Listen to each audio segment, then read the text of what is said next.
അസ്സലാമു അലൈക്കും വറഹ്മത്തുള്ളാഹി വബറകാതുഹു. നബി സല്ലല്ലാഹു അലൈഹി വസല്ലമയുടെ വഫാത്തിന് ശേഷം ഈ മുസ്ലിം സമൂഹത്തിനുണ്ടായ ഏറ്റവും വലിയൊരു പ്രതിസന്ധിയാണ്. ആരാണ് അടുത്ത നേതാവ്? ഈ മുസ്ലിം സമൂഹത്തിനെ നയിക്കുന്നത് ആരാണ്? ഇനി ആരാണൊരു നേതാവ്? അതിനൊക്കെയുള്ള ഒരു പരിഹാരം അവർ മണിക്കൂറിനകം മുഹാജിരീങ്ങളും അൻസാരികളുമായുള്ള സഹാബികൾ ബനൂ സഈദക്കാരുടെ സഖീഫ പന്തലിൽ മണിക്കൂറിനകം അവരൊരു പരിഹാരം കണ്ടെത്തി. മഹാനായ അബൂബക്കർ സിദ്ദീഖ് റളിയല്ലാഹു അൻഹുവിൻ്റെ ഈ ഇസ്ലാം സമൂഹത്തിൻ്റെ ആദ്യത്തെ ഖലീഫയായിട്ട് അവർ തിരഞ്ഞെടുക്കുകയാണ് ബനൂ സഈദ ഒരു പന്തലിൽ വെച്ച്. ഇൻഷാ അല്ലാഹ് ഇന്നത്തെ വീഡിയോ അതിനെക്കുറിച്ചാണ്.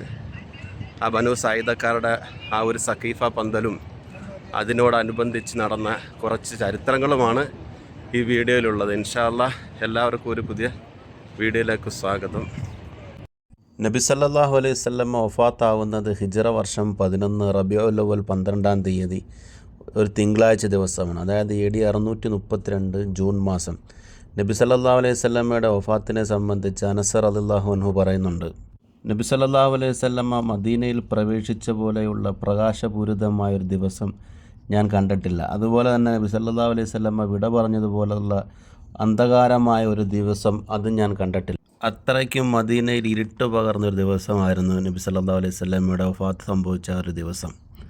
സഹാബികളായിട്ടുള്ള ആൾക്കാർക്ക് കണ്ണ് കാണാൻ പറ്റാത്ത അവസ്ഥ. ഉമർ റളിയല്ലാഹു അൻഹുവിനെ പോലുള്ള സഹാബികളുടെ പ്രതികരണങ്ങൾ.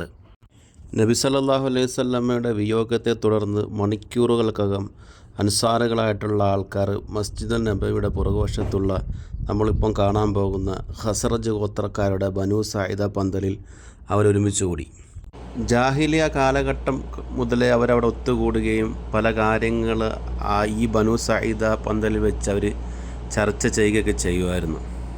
നബി സല്ലല്ലാഹു അലൈഹി വസല്ലമയുടെ വഫാത്ത് സംഭവിച്ച ആ ഒരു ദിവസം പതിവ് പോലെ തന്നെ അവരവിടെ ഒത്തുകൂടുന്നു.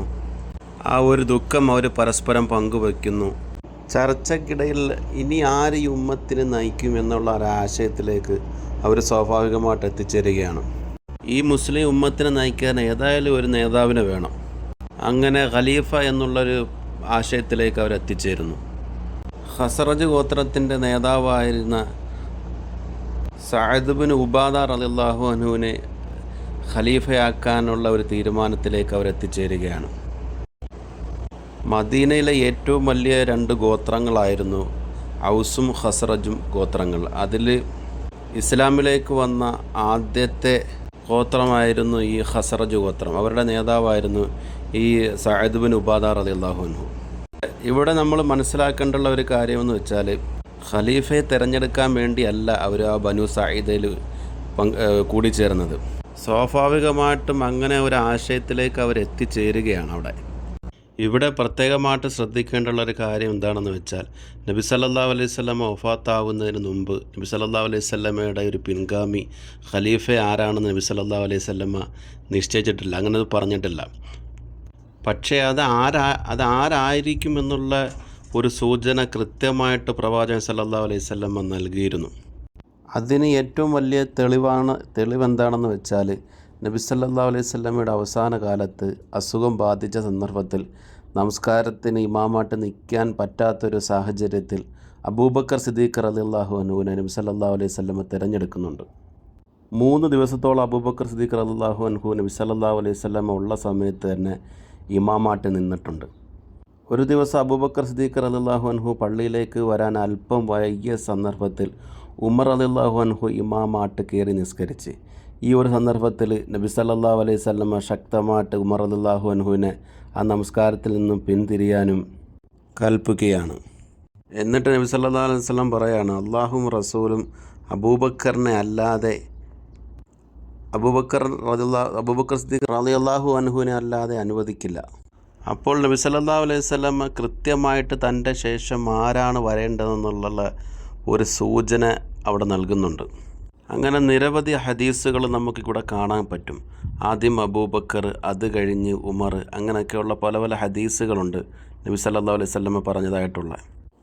തൻ്റെ ശേഷം അബൂബക്കർ സിദ്ദീഖ് റളിയല്ലാഹു അൻഹു ആയിരിക്കും ഈ ഉമ്മത്തിനെ നയിക്കുക എന്ന് കൃത്യമായിട്ട് പറഞ്ഞിരുന്നോ എന്ന് ചോദിച്ചാൽ ഒരിക്കൽ നബി സല്ലല്ലാഹു അലൈഹി വസല്ലമ അങ്ങനെ പറഞ്ഞിട്ടില്ല. അതിൻ്റെ കാരണം എന്താണെന്ന് വെച്ചാൽ നബി സല്ലല്ലാഹു അലൈഹി വസല്ലമ ഖലീഫയെ തിരഞ്ഞെടുക്കാനുള്ള തീരുമാനം ഈ ഉമ്മത്തിൻ്റെ അല്ലെങ്കിൽ ജനങ്ങളുടെ സ്വാതന്ത്ര്യത്തിന് വിട്ടുകൊടുത്തു എന്നുള്ളതാണ്. നബി സല്ലല്ലാഹു അലൈഹി വസല്ലമ തനിക്ക് ശേഷം അബൂബക്കർ സിദ്ദീഖ് റളിയല്ലാഹു അൻഹു ആയിരിക്കും അടുത്ത പിൻഗാമി എന്ന് പറയുമ്പോൾ പിന്നീട് വരുന്ന ഓരോ ഖലീഫമാരും അവർ മരണപ്പെടുന്നതിന് മുമ്പ് അടുത്ത ഖലീഫയെ തിരഞ്ഞെടുക്കാൻ വേണ്ടി നിർബന്ധിതനാകും. കാരണം നബി സല്ലല്ലാഹു അലൈഹി വസല്ലമ ഒരു കാര്യം ചെയ്യുമ്പോൾ അത് ദീനിൽ നിർബന്ധമായിട്ട് മാറുകയാണ്. പക്ഷേ നബി സല്ലല്ലാഹു അലൈഹി വസല്ലമ അത് ചെയ്യാതെ ജനങ്ങളുടെ സ്വാതന്ത്ര്യത്തിന് വിട്ടുകൊടുത്തു എന്നുള്ളതാണ് നമ്മളിവിടെ മനസ്സിലാക്കേണ്ടത്. അതുകൊണ്ട് ഏതു രൂപത്തിലും ഖലീഫയെ തിരഞ്ഞെടുക്കാനുള്ള സ്വാതന്ത്ര്യം മുസ്ലിം ഉമ്മത്തിന് ലഭിച്ചു. അതുകൊണ്ടാണ് നബി സല്ലല്ലാഹു അലൈഹി വസല്ലം കൃത്യമായിട്ട് തൻ്റെ ശേഷം ആരായിരിക്കും വരേണ്ടത് എന്ന് കൃത്യമായിട്ട് പറയാതിരുന്നത്. നമ്മളിവിടെ 4 ഖലീഫമാരുടെ ചരിത്രം പരിശോധിക്കുമ്പോൾ അവർ ഖലീഫമാരാകുന്നത് വ്യത്യസ്ത രൂപത്തിലാണ്. അബൂബക്കർ സിദ്ദീഖ് റളിയല്ലാഹു അൻഹു മരിക്കുന്നതിന് മുമ്പ് ഉമർ റളിയല്ലാഹു അൻഹുവിനെ അടുത്ത ഖലീഫയായിട്ട് പ്രഖ്യാപിച്ചിട്ടുണ്ട്. ഉമർ റളിയല്ലാഹു അൻഹു വഫാത്താവുന്നതിന് മുമ്പ് 6 ആളുകളുടെ പേര് നൽകിക്കൊണ്ടാണ് ഉമർ റളിയല്ലാഹു അൻഹു വഫാത്താവുന്നത്. ആരെയും തിരഞ്ഞെടുക്കാതാണ് ഉസ്മാൻ റളിയല്ലാഹു അൻഹു മരണപ്പെടുന്നത്. കാരണം അവർക്കിതെല്ലാം ചെയ്യാം, അവരത് ചെയ്തുകൊണ്ട് ദീനിൽ അത് നിർബന്ധമായിട്ട് മാറുന്നില്ല. പക്ഷേ നബി സല്ലല്ലാഹു അലൈഹി വസല്ലമ അതൊരു കാര്യം ചെയ്തു കഴിഞ്ഞാൽ അത് ദീനിൽ നിർബന്ധമാക്കി വരികയാണ്, നിർബന്ധമാവും. ഈ ഒരു രൂപത്തിലാണ് നമ്മളിത് മനസ്സിലാക്കേണ്ടത്. അങ്ങനെ അൻസാരികളായിട്ടുള്ള ആൾക്കാർ ഈ ബനു സഖീഫയിൽ ഒത്തുകൂടുന്നു.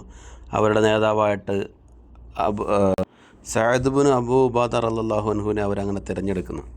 ബനു സഈദിൽ ഈ ഒരു ചർച്ച അബൂബക്കർ സിദ്ദീഖ് റളിയല്ലാഹു അൻഹു, ഉമർ റളിയല്ലാഹു അൻഹു അവരൊക്കെ ആ ഒരു ചർച്ച കേൾക്കുകയും അവരും ഈ ബനു സഈദിലേക്ക് അവരും എത്തിച്ചേരുകയാണ്. അവരും എത്തിയതിന് ശേഷം ആ ചർച്ച വലിയൊരു ചർച്ചയായിട്ട് മാറുന്നു. അൻസാരികൾ സഅദ് ബിൻ ഉബാദ റളിയല്ലാഹു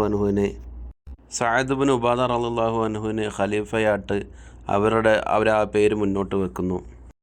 അങ്ങനെ ചർച്ചയ്ക്കിടയിൽ അബൂബക്കർ സിദ്ദീഖ് റളിയല്ലാഹു അൻഹു എഴുന്നേറ്റ് നിന്നുകൊണ്ട് അൻസാരികളുടെ ശ്രേഷ്ഠത വിവരിക്കുന്ന കുറേ ഹദീസുകൾ പറഞ്ഞതിന് ശേഷം അബൂ ഉബാദ റളിയല്ലാഹു അൻഹുവിനെ നോക്കിക്കൊണ്ട് അബൂബക്കർ സിദ്ദീഖ് റളിയല്ലാഹു അൻഹു പറയുകയാണ്, അതായത് നബി സല്ലല്ലാഹു അലൈഹി വസല്ലമ പ്രത്യേകമായിട്ടൊരു ഹദീസ് പറഞ്ഞത് താങ്കൾക്ക് ഓർമ്മയില്ലേ? ആ ഒരു സന്ദർഭത്തിൽ താങ്കളും ഞാനും ആ സദസ്സിലുണ്ടായിരുന്നു. ആ ഹദീസ് നബി സല്ലല്ലാഹു അലൈഹി വസല്ലമ പറഞ്ഞതെന്ന് വെച്ചാൽ നേതാക്കൾ എപ്പോഴും ഖുറൈശികളിൽ നിന്നായിരിക്കും. അത് താങ്കൾക്ക് ഓർമ്മയില്ലേ? ആ സമയത്ത് അബൂ ഉബാദ റളിയല്ലാഹു അൻഹു അത് അംഗീകരിക്കുകയും എന്നിട്ട് പറയാണ്, തീർച്ചയായിട്ടും നിങ്ങൾ തന്നെയാണ് നേതാക്കൾ, ഖുറൈശികളിൽപ്പെട്ടവർ തന്നെയാണ് നേതാക്കൾ, ഞങ്ങൾ നിങ്ങളുടെ സഹായികളായിട്ട് എപ്പോഴും കൂടെ ഉണ്ടായിരിക്കും. നമ്മളിവിടെ അബൂ ഉബാദ റളിയല്ലാഹു അൻഹുവിൻ്റെ ഈമാനൂടെ നോക്കണം. അങ്ങനെ അബൂബക്കർ സിദ്ദീഖ് റളിയല്ലാഹു അൻഹു, ഉമർ റളിയല്ലാഹു അൻഹുവിൻ്റെ കൈയും അബൂ ഉബൈദ റളിയല്ലാഹു അൻഹുവിൻ്റെ കൈയും പിടിച്ചുയർത്തി കാണിച്ചിട്ട് അബൂബക്കർ സിദ്ദീഖ് റളിയല്ലാഹു അൻഹു പറയാണ്, ഇവരിൽ 2 പേരിൽ നിന്ന് ഒരാളെ നിങ്ങൾക്ക് അടുത്ത ഖലീഫയായിട്ട് നിങ്ങൾക്ക് തിരഞ്ഞെടുക്കാം. അങ്ങനെ 2 ഓപ്ഷൻ അബൂബക്കർ സിദ്ദീഖ് റളിയല്ലാഹു അൻഹു അവരിലേക്ക് വെക്കുകയാണ്. ഈ ഒരു സന്ദർഭത്തിൽ ഉമർ റളിയല്ലാഹു അൻഹു അബൂബക്കർ സിദ്ദീഖ് റളിയല്ലാഹു അൻഹുവിൻ്റെ കൈ നീട്ടാൻ ഉറക്കെ വിളിച്ചു പറയും. അങ്ങനെ അബൂബക്കർ സിദ്ദീഖ് റളിയല്ലാഹുവിൻ്റെ കൈയിൽ ഉമർ റളിയല്ലാഹു അൻഹു ആദ്യമായിട്ട് ബൈഅത്ത് ചെയ്യുകയും പിന്നെ ഓരോ സഹാബികളും വന്ന് അവരോരോരുത്തരായി ബൈഅത്തുകയും ചെയ്തു. ഈ ഒരു സന്ദർഭത്തിൽ അലി റളിയല്ലാഹു അൻഹു, സുബൈർ ബിൻ അവ്വാം റളിയല്ലാഹു അൻഹു, അബ്ബാസ് റളിയല്ലാഹു അൻഹു ഇവരൊന്നും ഈ ബനു സഈദിൽ പങ്കെടുത്തിട്ടില്ല. കാരണം എന്ന് വെച്ചാൽ നബി സല്ലല്ലാഹു അലൈഹി വസല്ലമയുടെ മരണാനന്തര കർമ്മങ്ങളിൽ അവർ പങ്കെടുക്കേണ്ടതുണ്ടായിരുന്നു. കാരണം നബി സല്ലല്ലാഹു അലൈഹി വസല്ലമയുടെ ഏറ്റവും അടുത്ത ബന്ധുക്കളായിരുന്നു അവർ. അങ്ങനെ നബി സല്ലല്ലാഹു അലൈഹി വസല്ലമ വഫാത്തായി മണിക്കൂറുകൾക്കകം ഇസ്ലാമിൻ്റെ ആദ്യത്തെ ഖലീഫയായ അബൂബക്കർ സിദ്ദീഖ് റളിയല്ലാഹു അൻഹുവിനെ തിരഞ്ഞെടുത്ത ആ ബനു സഈദ ആ ഒരു തോട്ടമാണ് നമ്മൾ ഈ വീഡിയോയിൽ കണ്ടുകൊണ്ടിരിക്കുന്നത്. ഇസ്ലാമിൻ്റെ ആദ്യത്തെ ഖലീഫയായി അബൂബക്കർ സിദ്ദീഖ് റളിയല്ലാഹു അൻഹു ഈ ബനു സഈദിൽ ഇവിടെ വെച്ചാണ് അധികാരം വെക്കുന്നത്. അതായത് മസ്ജിദുൽ നബവിയുടെ ബാക്ക് സൈഡിലായിട്ടാണ് ആ ഒരു തോട്ടം നിൽക്കുന്നത്. അന്ന് വലിയൊരു തോട്ടമായിരുന്നു. ഇപ്പോഴും ആ ഒരു തോട്ടം അവിടെ തന്നെയുണ്ട്. ഇവിടെ കുറേ വർക്കുകളും കാര്യങ്ങളൊക്കെ നടക്കുന്നതിൻ്റെ പേരിൽ അകത്തോട്ട് പ്രവേശനമില്ല. ഇൻഷാ അല്ലാഹ് അത് ഉടനെ തന്നെ സന്ദർശകർക്കായിട്ട് തുറന്നു കൊടുക്കുമെന്നാണ് അറിയാൻ കഴിഞ്ഞത്. ഇവിടെ തന്നെ ഒരുപാട് ചരിത്രപരമായ സംഭവങ്ങളൊക്കെ നടന്നിട്ടുണ്ട്. അവിടെ ഒരു പള്ളി ഉണ്ടായിരുന്നു. പിൽക്കാലത്ത് ആ പള്ളി അത് പൊളിച്ചു മാറ്റി. ഇവിടെ വെച്ചാണ് മുസ്അബ് ഇബ്നു ഉമൈർ റളിയല്ലാഹു അൻഹു ഖുർആൻ ക്ലാസ് എടുത്തിരുന്നത്. അങ്ങനെ പല പല സംഭവങ്ങളും നടന്നിരുന്നത് നമ്മൾ ഈ കാണുന്ന ബനു സഈദിൽ വെച്ചായിരുന്നു. അങ്ങനെ അടുത്ത ദിവസം സഹാബികളായിട്ടുള്ള ആൾക്കാർ പള്ളിയിൽ ഒത്തുകൂടുന്നു. ആ സമയവും നബി സല്ലല്ലാഹു അലൈഹി വസല്ലമയെ ഖബറടക്കിയിട്ടില്ല. നബി സല്ലല്ലാഹു അലൈഹി വസല്ലമ തിങ്കളാഴ്ച ദിവസമാണ് വഫാത്തായത്. ചൊവ്വാഴ്ച ദിവസം അബൂബക്കർ സിദ്ദീഖ് റളിയല്ലാഹു അൻഹു ഖലീഫ ആയതിനു ശേഷം ആദ്യത്തെ ഖുതുബ മിമ്പറിൽ കയറിയുന്നുണ്ട്. ആദ്യത്തെ ഖുതുബ നിർവഹിക്കുകയാണ്.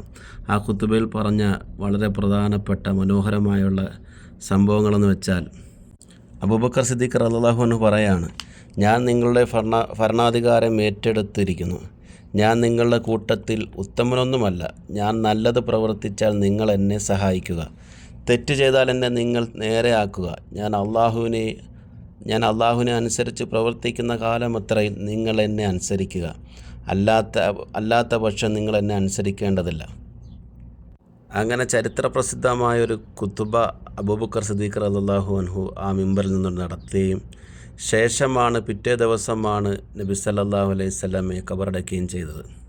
അബൂബക്കർ സിദ്ദീഖ് റളിയല്ലാഹു അൻഹു ഖലീഫ ആയതിനു ശേഷം വളരെ ശ്രദ്ധേയമായിട്ടുള്ള ഒരു സംഭവം എന്ന് വെച്ചാൽ പിറ്റേ ദിവസം രാവിലെ അബൂബക്കർ സിദ്ദീഖ് റളിയല്ലാഹു അൻഹു അദ്ദേഹത്തിൻ്റെ കച്ചവട സാധനങ്ങളുമായിട്ട് മാർക്കറ്റിലേക്ക് കച്ചവടത്തിന് പോകുന്ന ഒരു കാഴ്ച ഉമർ റളിയല്ലാഹു അൻഹു കാണുന്നുണ്ട്. ഉമർ റളിയല്ലാഹു അൻഹു വന്നിട്ട് അബൂബക്കർ സിദ്ദീഖ് റളിയല്ലാഹു അൻഹുവിനോട് ചോദിക്കും, നിങ്ങൾ എങ്ങോട്ടാണ് ഇപ്പോൾ ഈ രാവിലെ പോകുന്നത്? ഇപ്പോൾ നിങ്ങൾ മുസ്ലിങ്ങളുടെ ഖലീഫയാണ്. അപ്പോൾ അബൂബക്കർ സിദ്ദീഖ് റളിയല്ലാഹു അൻഹു പറയുന്നുണ്ട്, ഖലീഫയാണെന്ന് എനിക്കറിയാം, പക്ഷേ ഞാൻ കച്ചവടത്തിന് പോയില്ലെങ്കിൽ എൻ്റെ വീട്ടിലെ ചിലവും കാര്യങ്ങളും ആരാണ് നടത്തുക? ആ സമയത്ത് ഉമർ റളിയല്ലാഹു അൻഹു മറ്റുള്ള സഹാബാക്കളുമായിട്ട് ചർച്ച നടത്തുകയും ബൈത്തുൽ മാലിൽ നിന്ന് ഒരു നിശ്ചിത ശമ്പളം ഖലീഫയ്ക്ക് അനുവദിക്കുകയും ചെയ്തു. അങ്ങനെ ഉമർ റളിയല്ലാഹു അൻഹുവിൻ്റെ ഇടപെടൽ മൂലം അങ്ങനെ ഇസ്ലാമിൽ ഖലീഫയ്ക്ക് ശമ്പളം എന്നുള്ള ഒരു നിയമം കൂടി ഇവിടെ നടപ്പിലാകുകയാണ്. അപ്പോൾ ഇത്രയേ ഉള്ളൂ ഇന്നത്തെ വീഡിയോ. ഇൻഷാ അല്ലാഹ് ഈ വീഡിയോയിൽ നിങ്ങൾക്ക് എന്തെങ്കിലും പുതിയതായിട്ടൊരു അറിവ് ലഭിച്ചിട്ടുണ്ടെങ്കിൽ ഒന്ന് കമൻറ്റ് ചെയ്യുക. പുതിയൊരു വീഡിയോയുമായി വീണ്ടും കാണാം. അസ്സലാമു അലൈക്കും വറഹ്മത്തുള്ളാഹി വബറകാതുഹു.